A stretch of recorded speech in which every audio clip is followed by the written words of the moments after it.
Some places refuse to be owned, no matter how many times they change hands. The Monastery of San Julián de los Silencios was one of those places. When Amelia Rhodes held up her quarter at the Forgotten Estate auction in Madrid, not a single other bid rose from the sparse crowd. The auctioneer's gavel fell with a hollow sound that seemed to echo longer than physics should have allowed.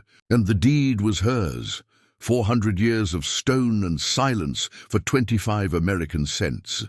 The drive north to the Cantabrian Mountains took 6 hours, but the last mile felt like crossing into another century. Fog rolled through the valleys like a living thing, and Rook, her black Labrador, pressed his nose against the car window, whining softly at something only he could sense. The rental car's GPS lost signal twice before they found the turnoff. A narrow road carved between limestone cliffs that wept constant moisture. The village of Valdesilencios huddled at the base of the mountain, like something that had tried to run away and given up. Stone houses with slate roofs clustered around a small plaza, where an empty fountain collected rainwater and dead leaves. Amelia parked outside the only inn, a 3-story building that leaned slightly to the left, as if recoiling from the monastery visible on the ridge above. Senora Valera stood in the doorway before Amelia could knock. The elderly woman's eyes moved from Amelia's face to Rook, then to the manila folder of auction documents visible through the car window. Her expression shifted through several emotions: surprise, pity, and finally a kind of weary resignation. Before we jump back in, tell us where you're tuning in from. And if this story touches you, make sure you're subscribed, because tomorrow I've saved something extra special for you. "You're the American who bought San Julián," she said. It wasn't a question. Amelia Rhodes. "I called about a room." "I have a room." Senora Valera's hand hesitated on the keyring at her waist. "But you must promise me something first." "I'm sorry." "Promise you won't stay past midnight." "Not up there." Never past midnight. Amelia felt her academic skepticism rise like a defense mechanism. "Is this about the Hollow Bell legend?" "Because I've read the folklore studies." "Studies." The word came out like something bitter the woman needed to spit. "You've read studies." She unhooked a brass key and pressed it into Amelia's palm with both hands, as if sealing a pact. "The bell in that tower has been silent for 400 years, Senorita Rhodes. The last time its rope was pulled, 17 monks sealed themselves in the catacombs below. When the villagers finally broke down the door 3 days later, the monastery was empty. No bodies, no explanation, just empty mass hysteria. Carbon monoxide from poorly vented fires. There are dozens of rational. Senora Valera's laugh was dry as old paper. "Yes, be rational." But not past midnight, a younger man emerged from the shadows of the inn's hallway. He wore a priest's collar, and his face carried the kind of patient weariness that came from explaining the inexplicable to people who didn't want to listen. "Senora Valera, please."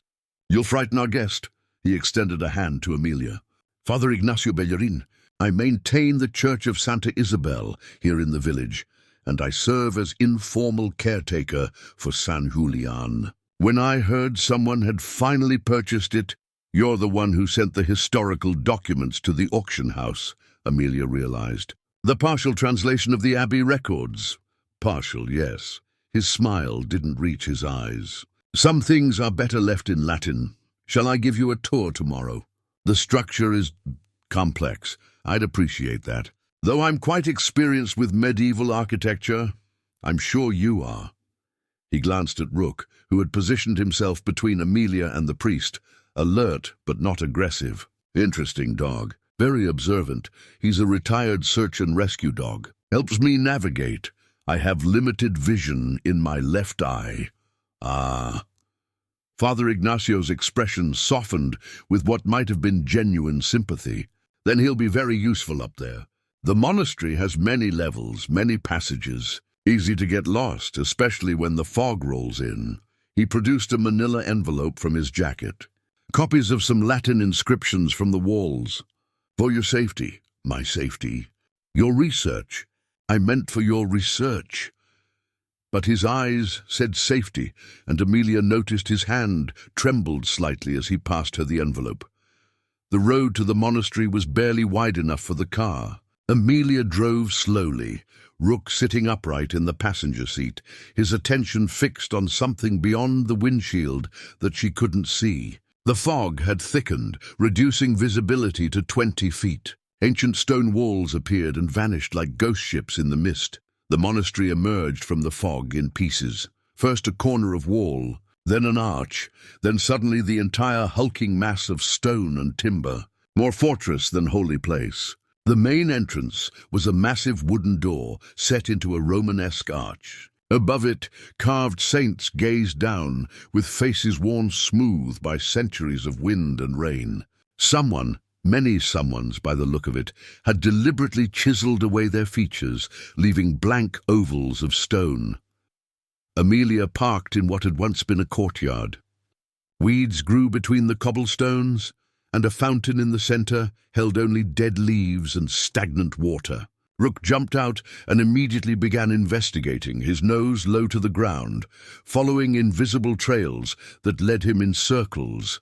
The key from the auction house was modern, but it turned ancient tumblers. The door opened with a groan that seemed to come from the building's bones. The entrance hall stretched ahead, lit by pale light filtering through high windows. Dust motes danced in the air, and Amelia's footsteps echoed with a peculiar delay, as if the sound was taking detours through hidden passages before returning to her ears. The nave opened before her like a stone forest. Pillars rose to a vaulted ceiling lost in shadow. The altar stood bare, its rail scorched black in places as if something had burned there recently, though the char looked centuries old. The choir stalls were intact but scratched, covered in what looked like claw marks or desperate fingernails. Latin phrases were carved into the wood, overlapping and frantic. Rook had stopped near the center of the nave, fixated on a particular flagstone. He pawed at it once, then looked back at Amelia with an expression she'd seen before, during earthquake recovery, when he'd found survivors beneath rubble. "What is it, boy?" He whined and returned his attention to the floor. Then suddenly his head snapped up, focusing on the bell tower, visible through an archway. Amelia followed his gaze. A thick rope hung from the darkness above, spliced and knotted at head height. Someone had tied it off, preventing it from being pulled. She approached the rope, noting how the knots were different ages, some ancient and brittle, others relatively recent. Each generation had added their own binding, as if the accumulated weight of rope and time might finally be enough to keep something from ringing. The envelope Father Ignacio had given her contained photocopies of Latin inscriptions, along with his translations. One phrase appeared repeatedly: campana cava, the hollow bell; another, auxiliamus servamus, to keep silent is to preserve. But it was the last page that made her skin prickle, a rubbing of carved text untranslated, with a handwritten note. Found sealed behind altar stone. Origin unknown. Do not speak aloud. Rook barked once, sharp and warning. The rope was moving, not swaying, but rotating slowly, as if invisible hands were examining the knots. The motion stopped the moment she looked directly at it. "Okay," Amelia said to the empty church, to herself, to Rook. "Okay. We're just documenting, just recording." But her voice sounded thin in the vast space, and when she checked her phone, she noticed it was already past 5. Sunset came early in the mountains, and Senora Valera's warning echoed in her mind. She clipped Rook's leash and headed for the door, but paused at a side table near the entrance. A leather-bound ledger lay open, its pages yellow with age. The last entry was dated 16/24, written in a shaking hand. "The bell must not ring. We have heard what comes after the note, and it does not end. Tomorrow we descend. God forgive us for what we keep." Dawn came late to the monastery, filtered through fog that clung to the mountain like a living thing. Amelia had spent the night in Senora Valera's inn, parsing Father Ignacio's translations by lamplight, while Rook slept fitfully at her feet. The dog had woken 3 times, staring at the ceiling, as if he could see through it to the monastery on the ridge above. She returned to San Julian with proper equipment: cameras, measurement tools, sample containers, and the academic armor of methodology. If the place wanted to be mysterious, she'd document its mysteries with scientific precision. That's what had saved her in Boston. Not passion, not intuition, but evidence meticulously gathered and presented. Senora Valera met her at the inn's door with a basket of bread and something wrapped in ancient velvet. "For your work," she said, pressing the basket into Amelia's hands. Then more quietly, "And this, my grandmother gave it to me, and her grandmother to her. It belongs up there." Inside the velvet was an iron key, its bow shaped like a bell, split down the middle. The metal was cold, colder than the morning air should have made it. "What does it open?" "I don't know. No one living knows. But if you hear chanting—" Senora Valera gripped Amelia's wrist with surprising strength. "If you hear chanting, leave the lights on, all of them. They sing louder in the dark." They? But the old woman had already retreated into the inn, closing the door with finality. The monastery felt different in daylight, less ominous, but more complex. Amelia could see details that darkness had hidden: the faint remains of frescoes on the walls, architectural modifications from different centuries, signs of habitation and sudden abandonment. She set up her cameras at strategic points, documenting the nave from multiple angles. In the sacristy, she found an oak cabinet filled with vessels and ceremonial objects, most oxidized beyond recognition. But behind a false back, in the lowest drawer, her fingers found a cavity lined with sheets of beaten lead. Whatever had been stored there was gone, but the lead bore an impression, circular, about the size of a communion host, with markings that spiraled inward like a fingerprint or a labyrinth. The ledger she'd glimpsed yesterday sat on its stand, and she photographed each page carefully. The entries grew increasingly frantic as they approached 1624. References to "the host that watches back" appeared 7 times.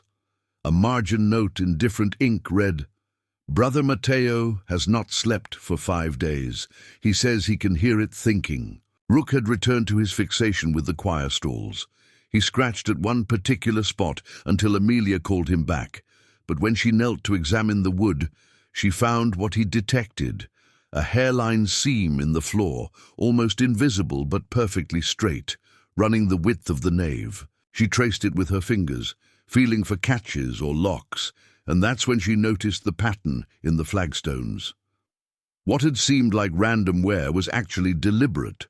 Symbols carved so faintly they could only be seen from a specific angle. The bell with broken circles that Father Ignacio had included in his translations, but also something else, musical notation, but written in reverse, as if meant to be read from below. The iron key grew warm in her pocket.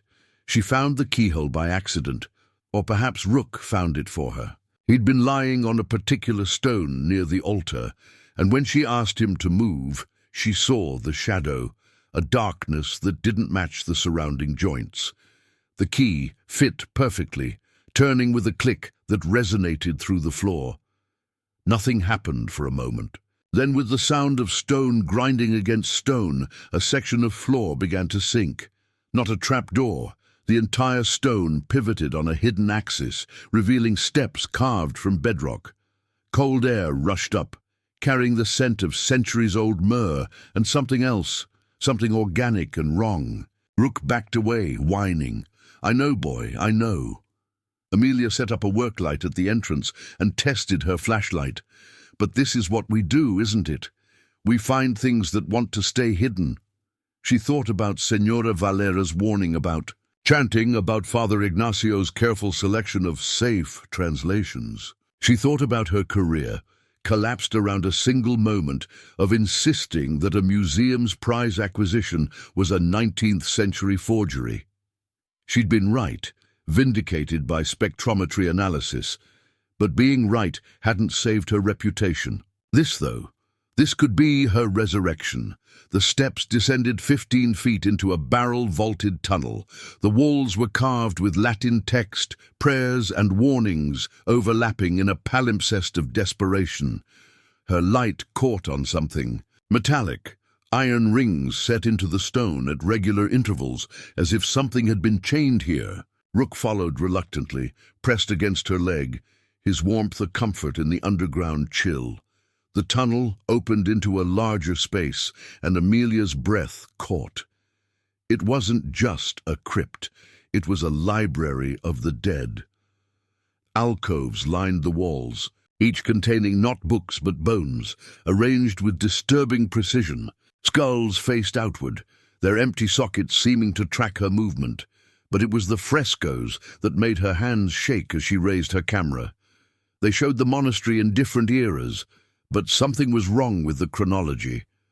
A scene, dated 1400, showed electronics, or what looked like electronics, in the background. A depiction of the 1624 Mass showed faces that appeared to be screaming, but painted with such skill that they seemed to be screaming silently, their mouths forming words in a language that predated speech.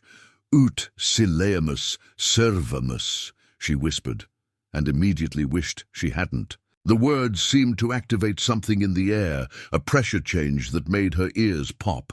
That's when she heard it. Not chanting, but something like chanting. A whisper of pages turning, though there were no books. A murmur of prayer in Latin.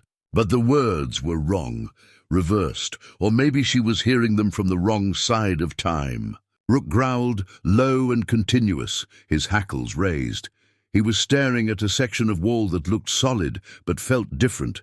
The air was colder there, and when Amelia approached, she could see it wasn't wall at all, but a sealed arch, mortared with something that glittered in her flashlight beam. Tin-rich slag, she realized, mixed with what might be silver. A seal meant to contain something, not keep people out, but keep something in. Behind it, barely audible, came a sound like a heartbeat slowed to geological time. The decision to chip away at the seal was not made lightly. Amelia spent an hour documenting everything. The position of every stone, the composition of the mortar, the temperature differential between the sealed arch and the surrounding walls. She told herself this was professional thoroughness, but really she was delaying, wrestling with the part of her that whispered, "Leave it alone." Rook had positioned himself at the base of the stairs, a living barrier between her and retreat. His loyalty was absolute, but his every muscle broadcasted distress. When she finally took out her tools, he whined once, then fell silent. The mortar was harder than it looked, crystallized into something almost metallic. Each chip fell with a sound like broken bells. As she worked, the whispering grew louder. Not louder exactly, but more present, as if whatever made the sound was pressing against the thinning barrier. "Brother Matteo hasn't slept for 5 days," the voice came from directly behind her. Amelia spun, her flashlight beam cutting through empty air. Nothing, but Rook was staring at the same spot. His tail tucked, he says he can hear it thinking. This time, the voice came from the left, then the right, then from inside the sealed arch itself. A young voice, cracked with exhaustion and fear. The same phrase, repeated like a skipping record, like a warning worn into grooves by repetition. A piece of mortar the size of her palm fell away, revealing darkness that her flashlight couldn't penetrate. The air that escaped was wrong, not stale but too fresh, as if it came from a place that had never known time. It carried the scent of communion wine and burnt bone. She leaned closer, angling her light through the gap, and saw a chamber, circular, with walls covered in the musical notation she'd seen upstairs, but complete now, spiraling from floor to ceiling. In the center, a stone altar that seemed to pulse with its own darkness. And on the altar, a reliquary unlike anything in her academic experience, a crystal ostensory containing what looked like a drop of congealed night, black but luminous, solid but flowing. Carved around its base was the musical stave Father Ignacio hadn't translated, or couldn't. It contained no notes, only rests. Silence written as music, or music that was only the spaces between sounds. Amelia reached through the gap, her fingers barely brushing the crystal, and the world stuttered. For a moment, how long was a moment when time stopped counting? She was in two places. She stood in the chamber in 2024, but also in 1624, watching robed figures file into the same space. The monks moved with underwater slowness, their faces gaunt with sleeplessness. At their head, a young brother who could only be Matteo, carrying the same reliquary she was about to touch. He looked directly at her across 4 centuries and mouthed a single word: "Don't." Then time snapped back like a rubber band, and Amelia gasped, her hand jerking away from the crystal. But it was too late. The seal was breaking, not from her careful chipping, but from inside. As if her touch had given something permission to push back, Rook barked, sharp and warning, and Amelia heard footsteps on the stairs, multiple sets. Moving with careful precision, "Dr. Rhodes?" Father Ignacio's voice echoed in the tunnel. "Please tell me you haven't—" He appeared in the doorway and saw the broken seal, the gap, the darkness beyond. His face went pale. "Oh, child, what have you done?" Behind him stood 2 men in the kind of expensive casual wear that screamed European money, trying not to look like money. The older one stepped forward, and his smile was all appetite. "Dr. Rhodes, I'm Lucian Kravic. I believe we have much to discuss about your remarkable discovery." His eyes fixed on the gap in the seal, with an intensity that made Amelia step between him and the arch. "I've been searching for the San Julian reliquary for 15 years. And now, thanks to you, we've found it." Amelia's hand moved to her phone, but there was no signal this far underground. The preservation of certain artifacts requires special expertise.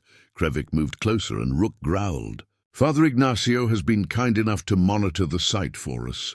We knew eventually someone would be curious enough, brave enough, or foolish enough to open that seal. You used me.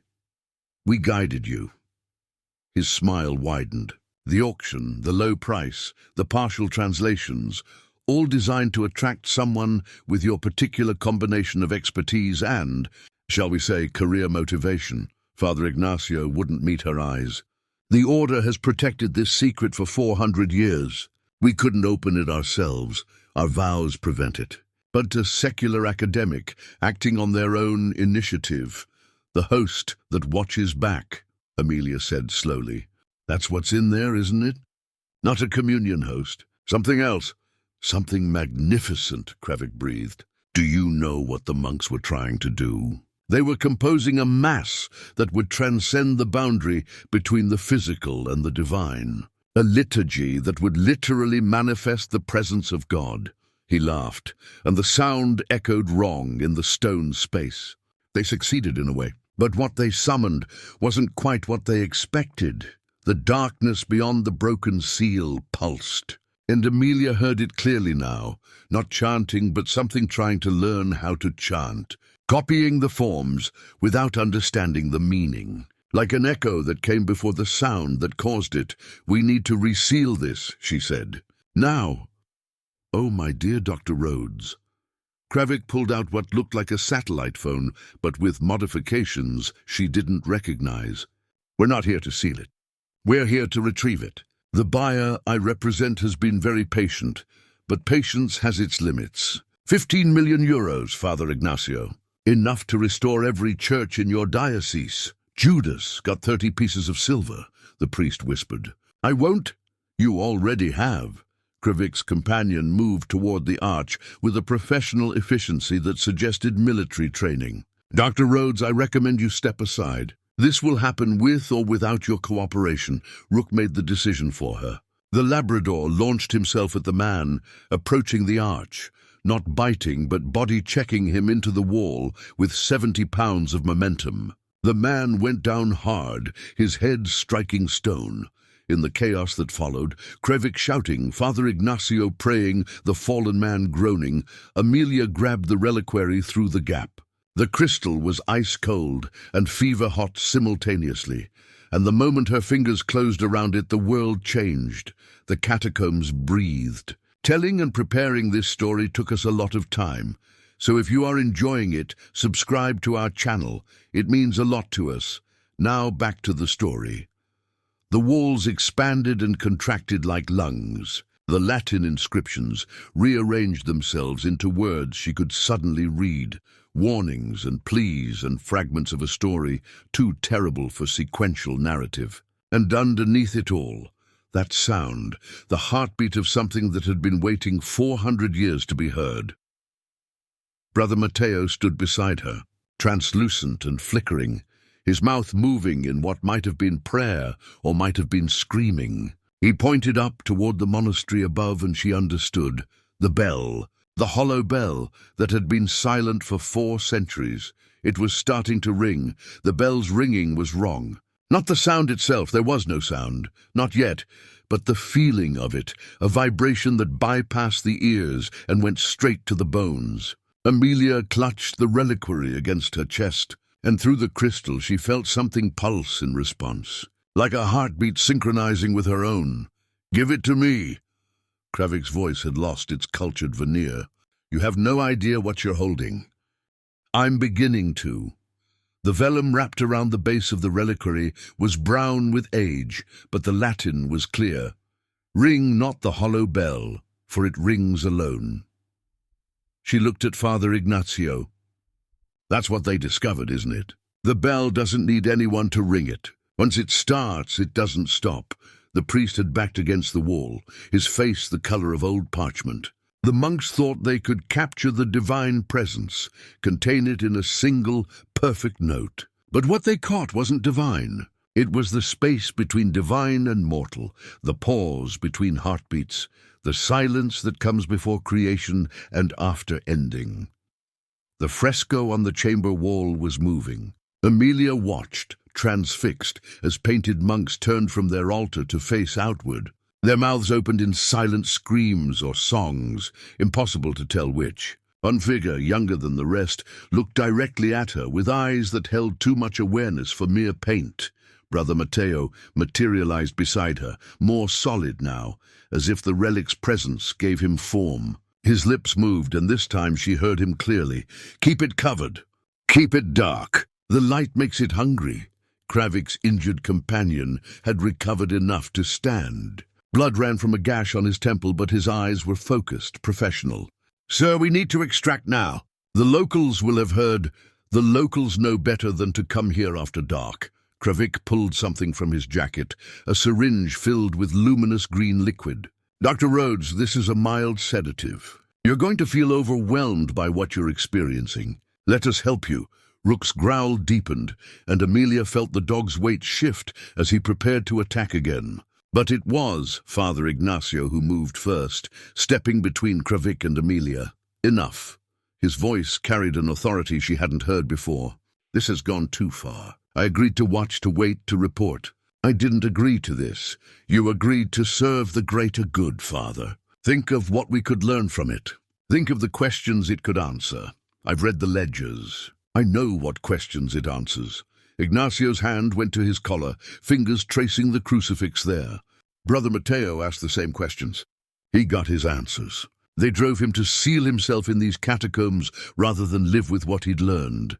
The reliquary grew warmer in Amelia's hands. The dark substance inside, not liquid, not solid, but something between, began to move. It didn't flow so much as rearrange itself, forming patterns that hurt to perceive directly. Looking at it was like trying to focus on a blind spot, a nothing that was aggressively, actively nothing.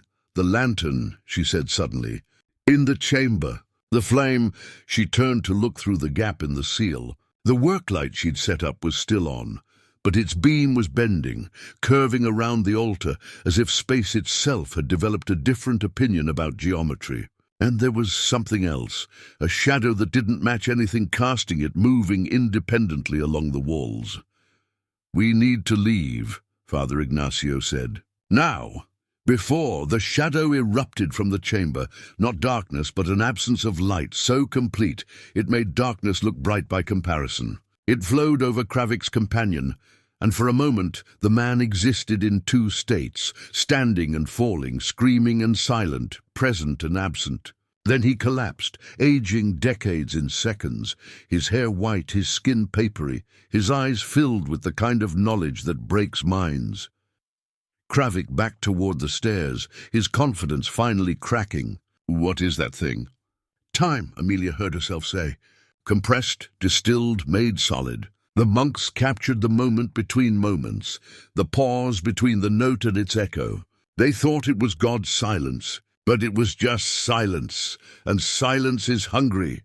The shadow reached for Kravik, but Rook intervened, barking with a volume that shook dust from the ceiling. The sound seemed to disrupt the shadow's coherence, breaking it into fragments that retreated toward the chamber. "The dog," Brother Mateo's ghost whispered urgently. "The dog knows. Listen to the dog." Rook was backing toward the stairs, his barks forming a rhythm. 3 short, 3 long, 3 short. SOS in sound. But more than that, it was a pattern that seemed to push back against the wrongness emanating from the relic. "Cover it," Father Ignacio shouted. "Cover the reliquary. Darkness makes it sleep." Amelia wrapped the crystal in her jacket, plunging it into darkness. Immediately the pressure in the air lessened. The shadow contracted, pulled back into the chamber like a film running in reverse. Kravik's companion stopped aging, though he remained unconscious. Decades older than he'd been minutes ago. They climbed the stairs in desperate silence. Kravik supporting his aged companion, Father Ignacio praying under his breath, Amelia clutching the wrapped relic, and Rook leading them with the certainty of a dog who'd guided people through disasters before. The monastery's nave was full of moonlight, but it fell wrong, pooling in places light shouldn't pool, avoiding others it should have illuminated. The bell rope was moving again, not swaying but stretching, as if something massive was pulling it from above. "Don't look up," Father Ignacio warned. "Whatever you do, don't look at the bell tower," but Amelia had to look. Through the archway, up the spiraling stairs, she could see the bell. It was indeed hollow, not just lacking a clapper, but lacking an inside entirely. Where the interior of the bell should have been was a perfect void, a shaped absence that made her eyes water to perceive. And from that absence, something was emerging. Dawn should have brought relief. But sunrise over San Julian felt like a formality the universe was observing out of habit. Kravik had taken his companion to a private medical facility, leaving Amelia with Father Ignacio and the wrapped relic that sat between them on the vestry table like an unexploded bomb. "He'll be back," Ignacio said. "With more people, better equipped people. Let me guess, the Silent Order." Amelia kept her hands wrapped around her coffee cup to stop them from shaking. Vatican secret police. Keepers of forbidden knowledge. Nothing so dramatic. We're librarians, essentially. Cataloguers of things that shouldn't exist but do. He pulled out a leather journal, its pages covered with dense Latin. "My great-great-grandfather was the last abbot here. His final entry says the monks discovered something in their musical experiments. Not God, but the space God left empty to make room for creation. And your family has been watching over it ever since. Watching, waiting, hoping everyone would forget." He laughed bitterly. Then Lucian Kravik started buying up religious artifacts across Europe. Not the valuable ones, the dangerous ones. The ones with stories attached. He has a buyer, someone who believes these objects can grant what he calls communion with the divine. The reliquary pulsed under its wrapping, and Amelia felt time skip. Her watch jumped 7 minutes forward, then back, then settled on a time that might have been right, or might have been when she needed to be. "It's affecting local time," she said. "The longer it's exposed, the more unstable things become. In 1624, the effect reached the village. Children aged overnight. Elderly became young, then old again, then stuck between. The harvest rotted and renewed itself simultaneously." Ignacio showed her a page from the journal. That's when the monks made their decision. They would seal it below, silence the bell, and take the secret into death. But they didn't die. The records say the monastery was empty. They didn't die, and they didn't leave. His voice dropped. They're still here, Dr. Rhodes, caught in the moment of their last mass, neither living nor dead. Sometimes on the old feast days you can hear them singing, not from the church, but from inside the walls themselves. A knock at the door interrupted him. Not Kravik. The knock was too polite, too official. Amelia opened it to find a woman in an expensive suit that somehow looked like a uniform, despite having no insignia. Dr. Rhodes, I'm Dr. Sarah Chen, representing the Archive of Ecclesiastical Anomalies. She held out credentials that looked Vatican official but weren't quite. We understand you've uncovered something significant, the Silent Order. Among other names. Dr. Chen's eyes went to the wrapped bundle on the table. May I? No, Amelia and Father Ignacio said simultaneously. Wise. She entered uninvited, her movements precise and economical. Mr. Kravik has already contacted us. He's offering to split the sale price in exchange for extraction support. 38 million euros, Dr. Rhodes. Your share would be enough to restore your academic reputation and fund your research for life. And the cost? Unknown. That's what makes it valuable. Chen pulled out a tablet showing thermal imaging of the monastery. The structure is experiencing temporal fluctuations, past and present overlapping. We've recorded 17 different timeline variations in the last hour alone. The tablet screen flickered, showing the monastery in different states, newly built, half-ruined, restored, burning, standing empty, filled with monks, filled with something else. In one image, Amelia saw herself aged and young simultaneously, holding the relic while not holding it, standing in multiple positions at once. This is what you want to sell? Amelia asked. A weapon against causality itself. We want to study it, contain it, learn from it. Chen's composure cracked slightly.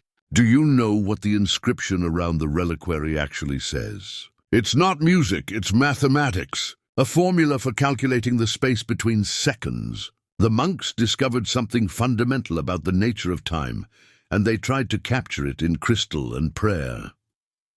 Rook, who had been sleeping by the fire, suddenly stood, hackles raised. He wasn't looking at Chen or the door, but at the wall where a fresco of the Last Supper hung. The painted figures were moving, subtle shifts in position that shouldn't have been possible. It's getting stronger, Father Ignacio whispered.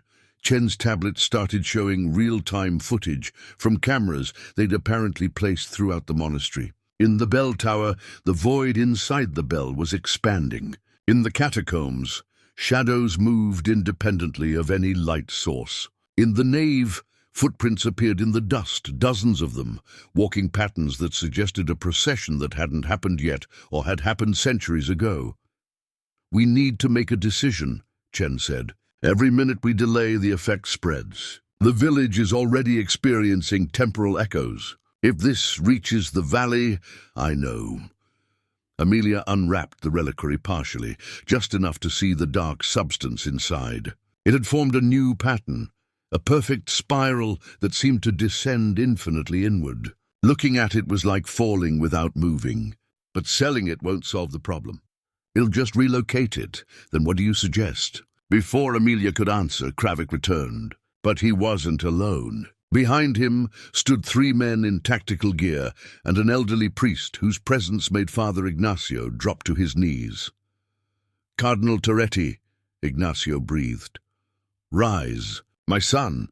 The cardinal's voice was kind but firm. We have little time for ceremony. The situation has escalated beyond our careful plans.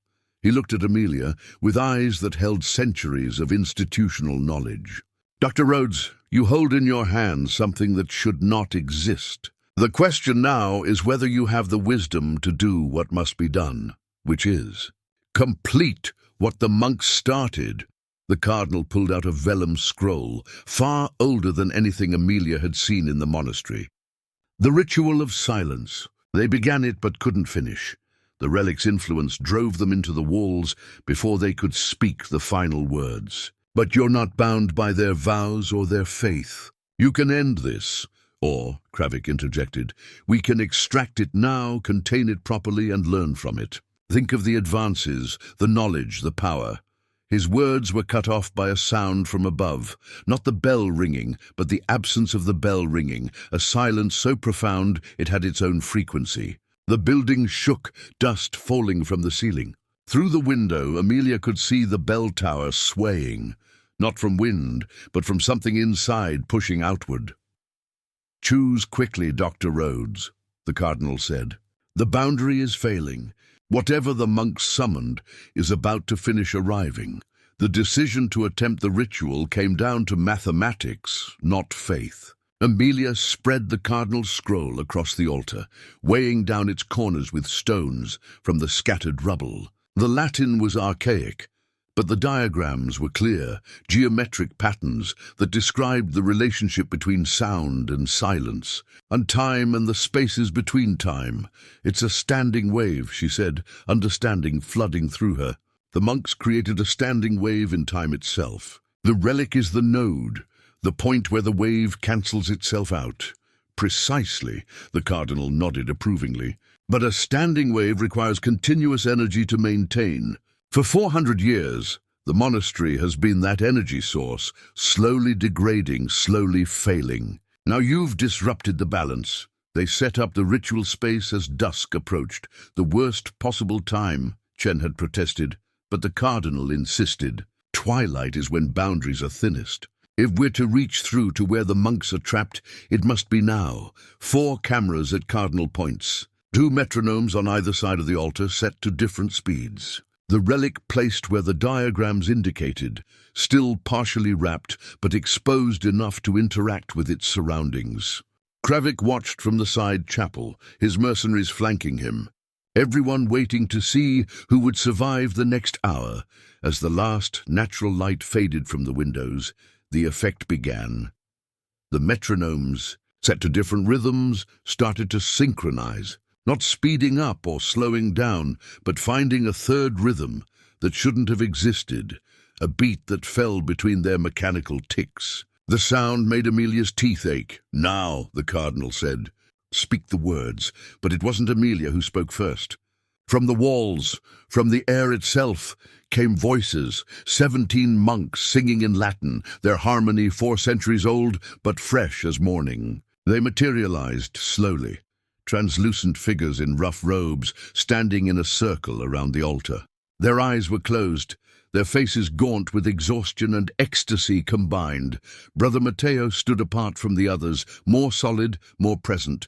When he opened his eyes, they were full of tears. "You came," he said, his voice layered with echoes of itself. "After all this time, someone finally came. We're here to finish it," Amelia said. "To complete the silence. You don't understand." Matteo stepped forward, and where his feet touched the floor, the stone aged and renewed in rapid cycles. "We didn't fail to complete the ritual.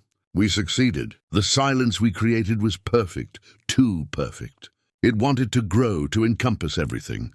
So we broke ourselves instead, became living interruptions, human noise preventing the silence from spreading." The relic pulsed, and the cameras started showing impossible things. In one frame, the nave was full of congregants from across centuries, all attending the same mass simultaneously. In another, Amelia saw herself as a child, as an old woman as she was now, all standing in the same spot. "Then, how do we stop it?" Father Ignacio asked. "You don't stop silence," Matteo replied. "You fill it." Kravik chose that moment to act. His mercenaries moved with practiced efficiency, one grabbing the relic while another aimed a weapon at the cardinal. But the moment the mercenary's hands closed on the crystal, he screamed, not from pain but from knowledge, from seeing too much at once. His body flickered through ages, infant, child, adult, elderly, dust, reformed, cycling faster and faster until he existed as a blur of temporal states. The relic fell, hitting the stone floor with a sound like a bell that had never been forged. That's when everything went wrong.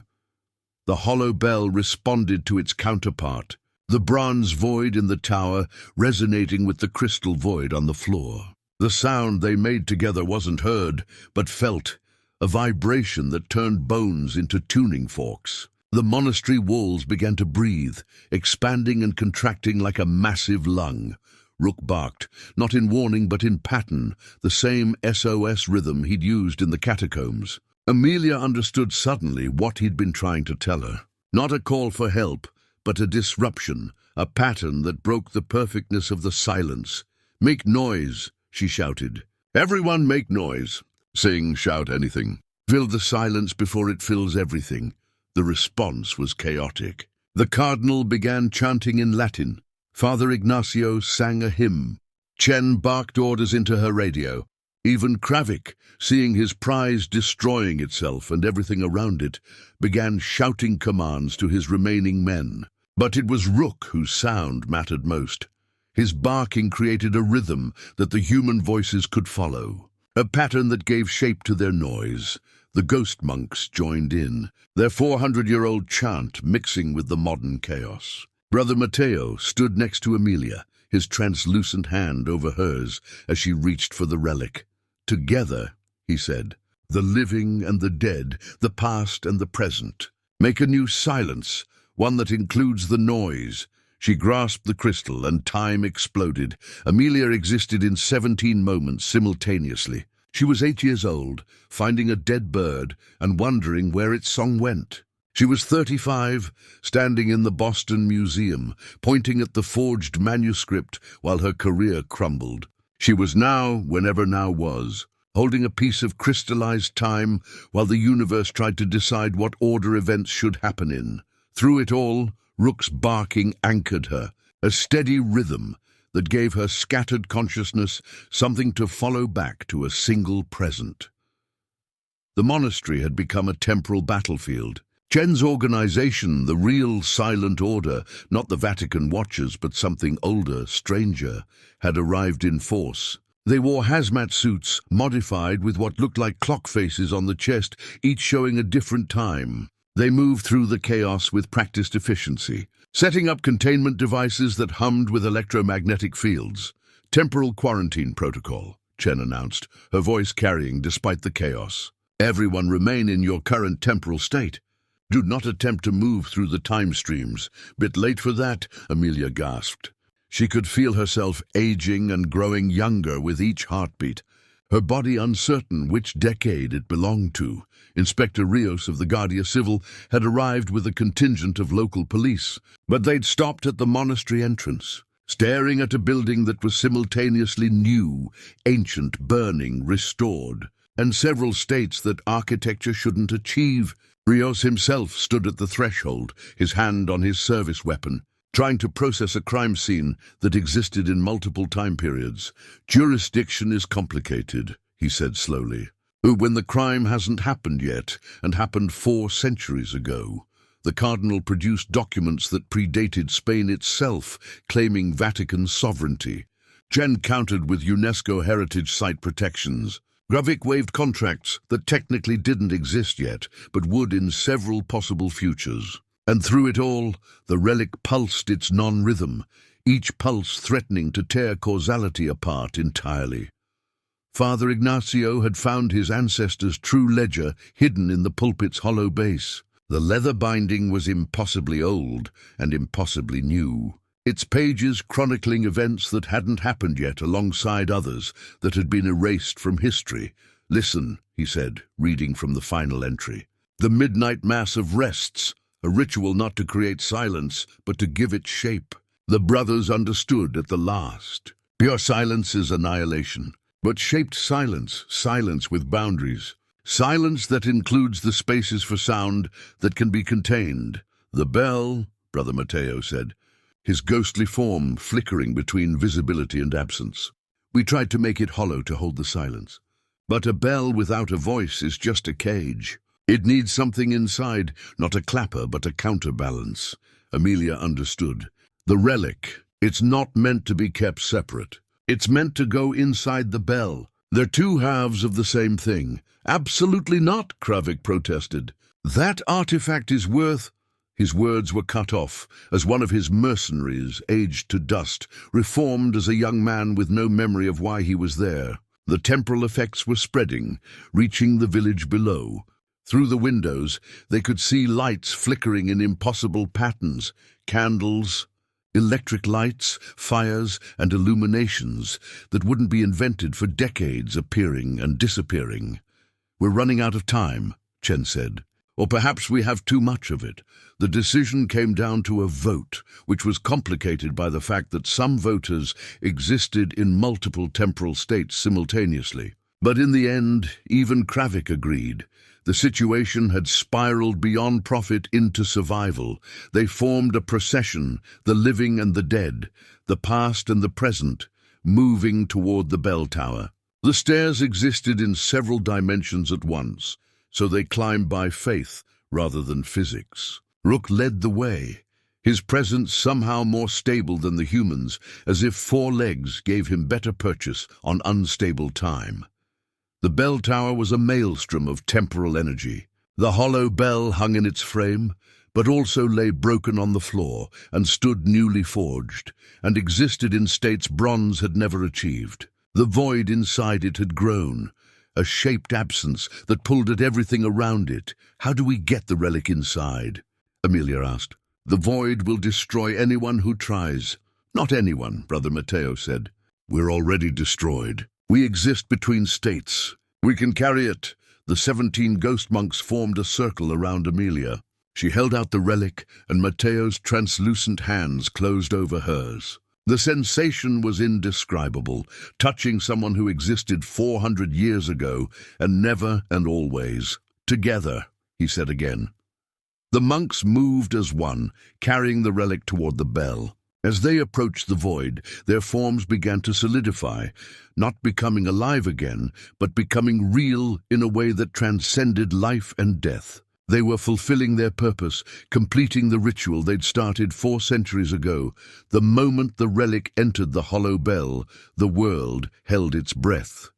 Then, with a sound like the universe remembering how to count, time snapped back into a single stream. The bell rang, not with bronze against bronze, but with presence against absence, something against nothing, creating a tone that included its own silence. The temporal storms ceased.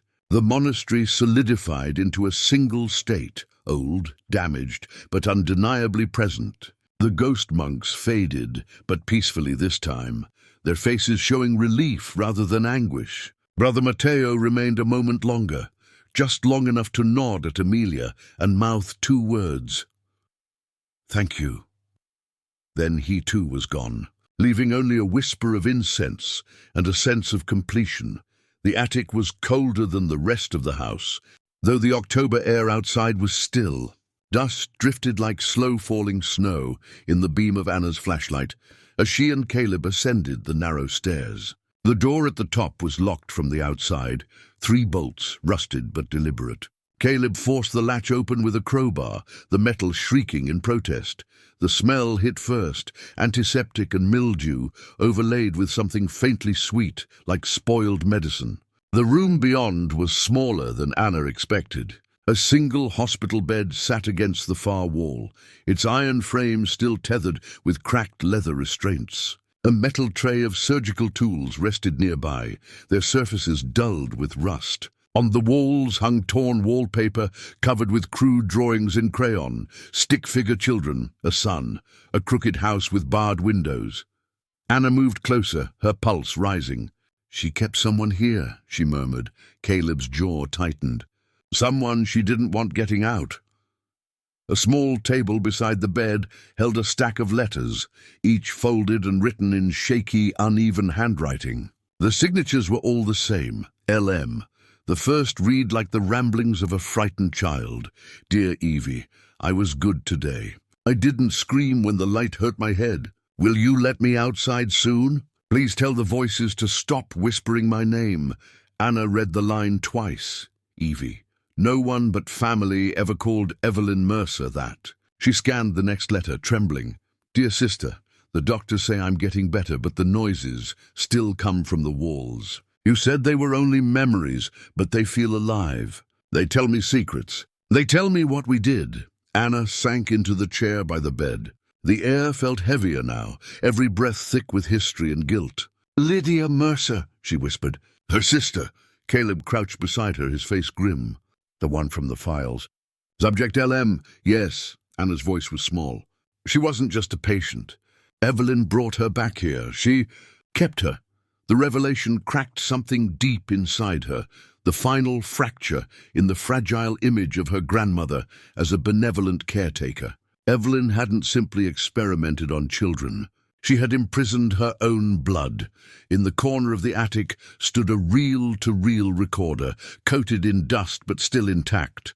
Anna switched on the generator downstairs. When power returned, the tape inside began to spin, crackling to life.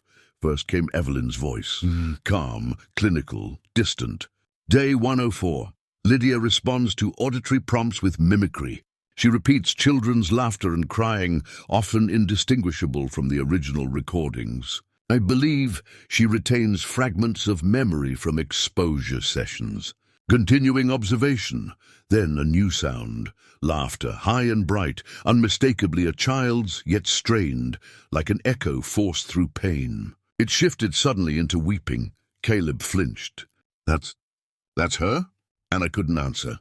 The voice changed again, now whispering words through the static.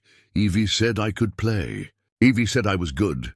The reel clicked and spun out. Silence swallowed the room. Anna stood, staring at the childlike drawings. She saw it clearly now, the truth that had twisted through generations like rot in the foundation. The recordings she'd heard since arriving weren't ghosts of lost children. They were Lydia, mimicking, reliving. A second tape sat on the desk. Anna hesitated, then pressed play. If anyone finds this, Evelyn's voice trembled now, stripped of its authority. Please understand. I tried to help her. The doctors wanted to destroy what they made of her mind. I couldn't let them. She remembered enough to hate me, enough to know what I'd done. A long pause then. I thought keeping her here would make it right. But nothing ever does. The tape ended in the faint sound of breathing, soft, rhythmic, as though someone else had been in the room with Evelyn when she spoke. Anna shut off the recorder. She remembered enough to hate me, she repeated under her breath. The words hung in the stale air like a curse. Caleb reached for her shoulder, his voice low. You didn't do this, Anna. She did. Anna shook her head, eyes glistening. Her blood runs in mine. You think guilt doesn't pass down? Look at this place. Every board, every nail it remembers. For a long moment neither spoke. The wind pressed against the windows, and the floor creaked beneath them as though shifting under the weight of history. Caleb finally said, Then maybe remembering is what breaks the curse. Anna nodded faintly. Maybe. The generator sputtered, and the lights flickered out, plunging them into darkness. The tape reel spun once more on its own, though no power fed it. From the speaker a faint voice, soft, childlike, whispered through the static, You're not finished yet. Anna's breath caught. Caleb shone his flashlight toward the recorder. The reels were still, only the echo remained, a memory that refused to die. The morning after the attic discovery, Anna woke to the hum of machinery beneath the floor. The house was supposed to be silent, its generator shut off, the circuits dead, but something deep below was still alive. Caleb was gone, tending to his wound from the night before, leaving Anna alone in the Mercer estate as dawn turned the windows to pale gold. She followed the sound through the hallways, flashlight in hand. It led her past the sealed wing and down the back staircase to a heavy iron door she hadn't noticed before. A copper placard read, Maintenance Access, Authorized Staff Only.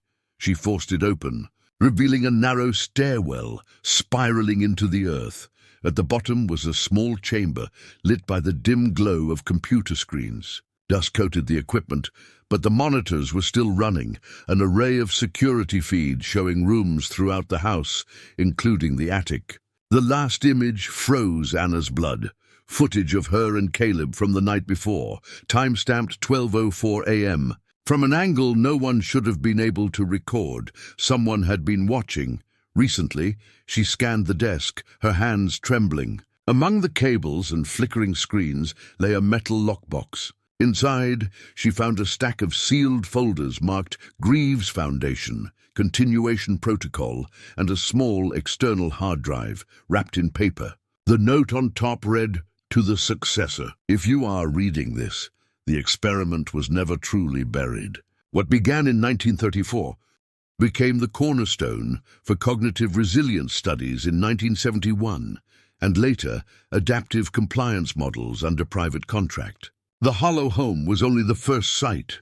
RG, Robert Greaves, the same initials from the letters. The agent who had overseen her grandmother's program. Anna's knees weakened. Continuation protocol. That meant it hadn't ended. The atrocities had simply evolved. A low click echoed behind her. She turned just as the stairwell door creaked open. A figure stepped through the shadows, tall, gloved face hidden behind a mask of dark mesh. "Who are you?" she demanded. The intruder didn't answer. Instead, they moved toward the desk, reaching for the lockbox. Anna's instinct flared. She grabbed the nearest object, a heavy wrench, and held it between them. "Don't touch that." The figure paused, then spoke in a muffled male voice. "You shouldn't have come here, Ms. Mercer. Some truths were sealed for a reason. You're with the Foundation." He didn't deny it. "We were sent to collect the remaining records before your documentary compromises National Archives." Anna's rage broke through fear. "You mean before I prove what your people did here, what you're still doing?" The intruder lunged. They struggled, papers scattering, cables snapping loose. The computer screens flickered violently, showing static and fragments of old recordings, children crying, Evelyn's voice screaming, "Stop the test." Caleb's footsteps thundered down the stairwell as the intruder wrenched free, shoving Anna against the wall. A gun clattered to the floor. Caleb grabbed it before the man could recover, aiming squarely. "Back off!" The intruder froze, hands raised. Anna snatched the hard drive from the desk, clutching it to her chest. "You tell whoever sent you. They don't own this truth anymore." He tilted his head. "Truth doesn't matter when no one believes it." Caleb's finger tightened on the trigger. "Try me!" But before he could react, the man threw a smoke canister, filling the chamber with choking haze. By the time the fog cleared, he was gone, leaving only the lingering stench of burnt chemicals and the humming of the screens. Now displaying a single message across every monitor: "Data purge initiated. Remote access engaged." Anna's stomach dropped. "He's wiping it." Caleb pulled the power cables, but the purge continued, the words flashing faster. Anna dove to the keyboard, frantically typing commands. The screens blinked black, then one came back to life. A single folder remained. Inside, audio files labeled Field Logs. R. Greaves, 1936-1950. "Forget the purge," Caleb said. "Copy what's left." She connected the hard drive and began the transfer. The progress bar crawled upward, 10%. 37%. 92%. Complete. The remaining monitors exploded in sparks. Anna shielded her face as glass shattered across the room. Smoke and silence followed. When the air cleared, only the hum of the generator remained. Caleb leaned against the wall, coughing. "You got it?" Anna nodded, holding the warm, scorched drive in her hand. "Everything that's left." Back upstairs, she loaded the files onto her laptop. The surviving recordings were clearer than the others. Greaves' clipped voice, reading field notes, Phase U4, complete. Behavioral conditioning through sound exposure yielded irreversible compliance. Subject LM terminated due to instability. Evelyn Mercer retained for data management until reassignment. Her hands shook as she paused the playback. Terminated. So Lydia hadn't just died, she'd been erased. A second file began automatically. This one wasn't Greaves. It was Evelyn, speaking softly years later. "To whoever finds this, the walls remember what I did." The government called it science, but it was hunger.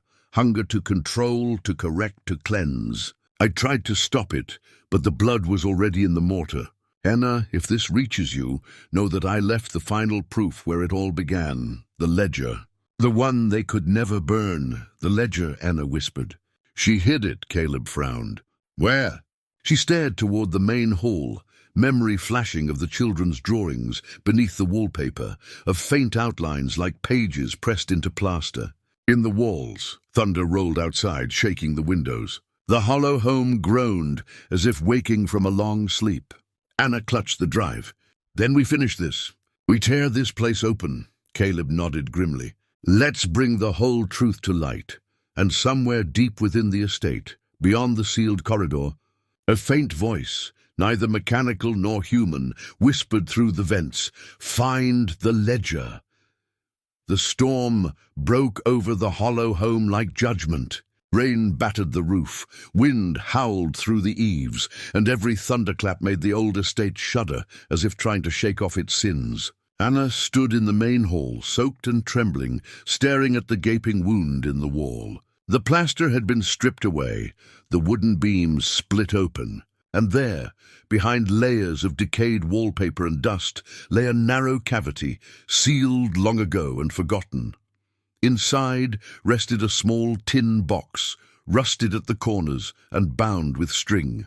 On its lid, carved in a woman's delicate handwriting, were the words, "For those who remember." Caleb knelt beside her, flashlight trembling in his hand. "This it?" Anna nodded. Her breath came in short bursts. "The ledger.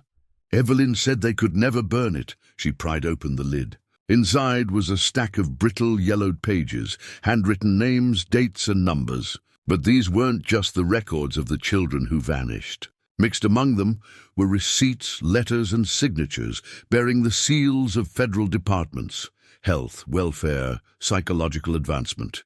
Each document linked the Hollow Home directly to the Behavioral Rehabilitation Initiative. It wasn't a local secret anymore. It was national, institutional, systemic. Anna turned one of the pages over. A familiar signature glared back at her, Robert Greaves. Beneath it, scrawled in faded ink, another line: Project Continuity authorized under private oversight, 1952. She exhaled shakily. It never stopped. Caleb ran a hand through his hair. "You have to show this. All of it." Anna glanced toward her camera equipment, the tripod and lights she'd left set up in the parlor, the very tools she'd planned to use for her documentary. Now they'd serve another purpose. "I will." They carried the box to the parlor and set it beside the old recorder. The air smelled of rain and ozone. The house groaned with the weight of wind, as if it were listening. Anna adjusted the camera lens and pressed record. The red light blinked to life. She stood before the fireplace, her face pale but steady. "My name is Anna Mercer," she began.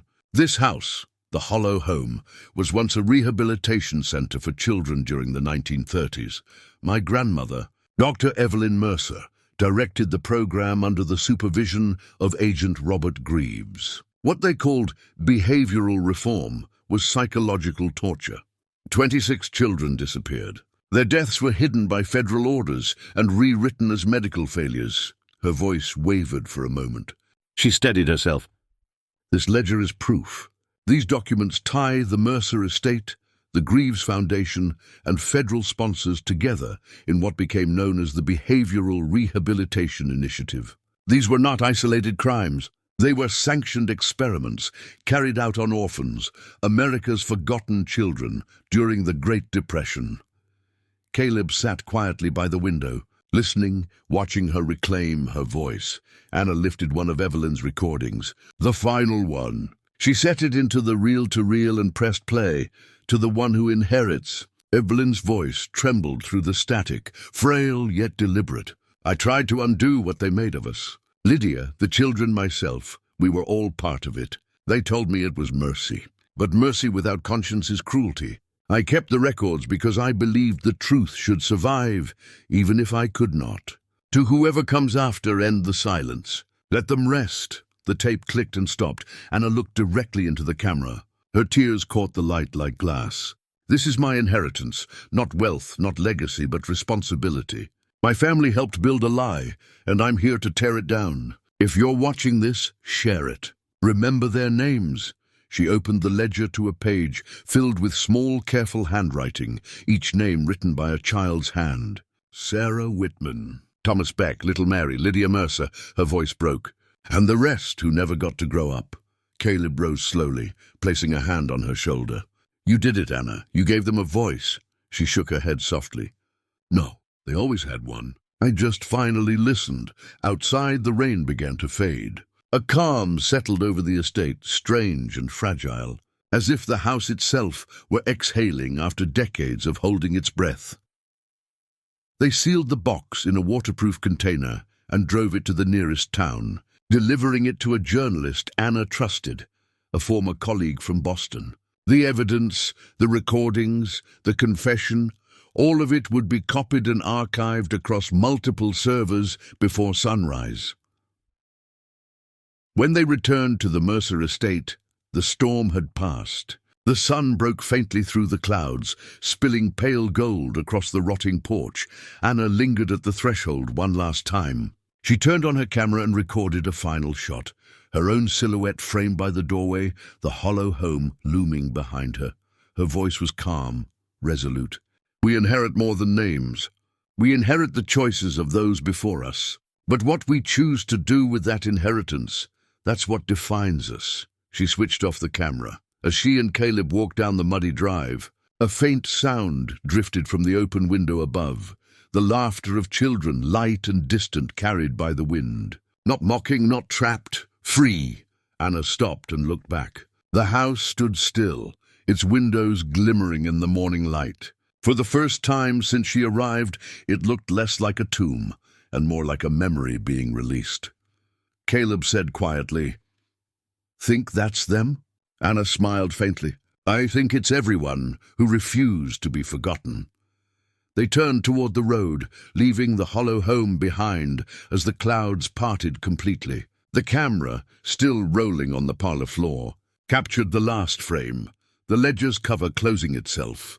The words, "For those who remember," catching the light before fading into darkness. Up next, we have 2 more incredible stories that are waiting for you. Just click the image you want to watch and it will take you there. If you enjoyed this video, make sure to subscribe. It would mean a lot.